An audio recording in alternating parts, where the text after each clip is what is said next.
Армысың қазақ елі, бүгін Ақтөбе қаласында ұлттық мәдени мұраларымызды қала тұрғындарына таныстыру мақсатында этнофест өтіп жатыр. Этнофест аясында концерттік бағдарлама ұйымдастырылып, қала халқы мен қонақтары дәл осы шарада бас қосты. Қалада этнофестке қатысушылар ұлттық ойын, ұлттық киім және де суретшілер көрмесіне қызу дайындық үстінде. Балалар арасында асық ату және тоғызқұмалақ сынды ұлттық ойындар ойнатылып, олар дипломдармен және естелік сыйлықтармен марапатталды. Қаланың қылқаламшыларының бірегей туындылары көрмеге қойылды. Қолөнершілер көрмесінің ең жас қатысушысы Іңкәр Берікқызы өзінің 6 жылдық еңбегінің нәтижесінде көрмеге келгенін атап өтті.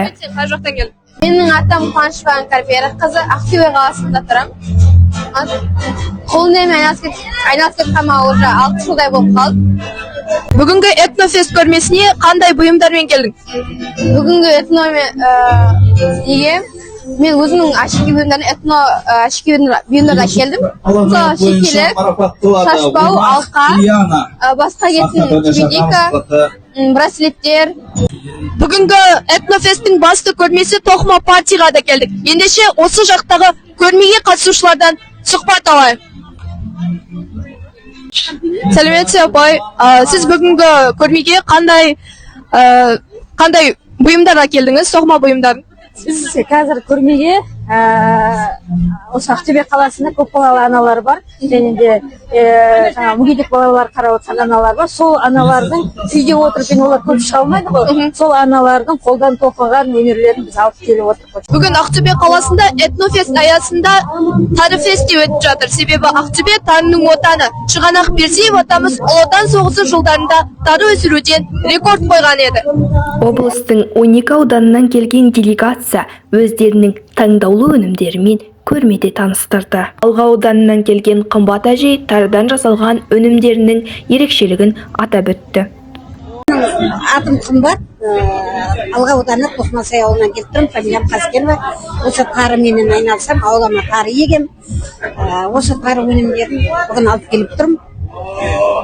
Тарыдан жасалған құрнияз деген тағам алып келдім, жиент алып келдім, майшук алып келдім, алыс сапарға жүргендегі құртты алып келдім, ірімшікпенен қойдың күнтемес құйрығынан түйіп келіге.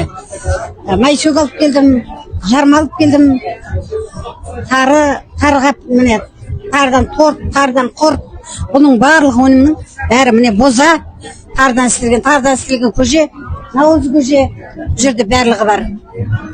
Этнофесттің аяқталуына бірер минуттар қалды. Осы тұста Ағила апай өз әсерімен бөлісті. Сәлеметсіз апай, бүгін сізге этнофест ұнап жатыр ма, және өзіңіз таныстырып кетсеңіз? Қайырлы күн барша Ақтөбе халқы. Бүгін мынау қаламыздың 157 жылдық мерекесіне жиналып жатырмыз. Мен Қурайлы мәдениет үйі, дәстүрге жол, аналар бірлестігінің төрайымымын. Осы мерекеге біздің Қурайлы мәдениет үйі түгел көшіп келдік десек те болғандай, өте керемет, жақсы көңіл күйде тұрмыз. Сахнаға шығып, жаңағы ән айтқан жастарымызға қосылып ортаға шығып биледік, әжелер қауымы ұшып бәйгеге қатыстық. Мереке өте жақсы өтіп жатыр. Алла тағала барымыздың қызығын көріп, бала шағамыз аман болсын, бақытты болыңдар қыздарым. Алла қала халқына баршаңызға мереке құтты болсын. Мен Қурайлы мәдениет үйінің жаңағы Зере әжелер ансамблінің мүшесімін. Бүгінгі мереке баршамызға құтты болсын. Ершимова Ағила Әліқызы деген ана боламын. Бүгінгі этнофест және гастрольдік тарыфест өз мәресіне жетті. Ұлттық құндылықтарымызды ұлықтайтын шара өте жоғары деңгейде өтті. Ендеше дидарласқанша аман, сау болыңыздар.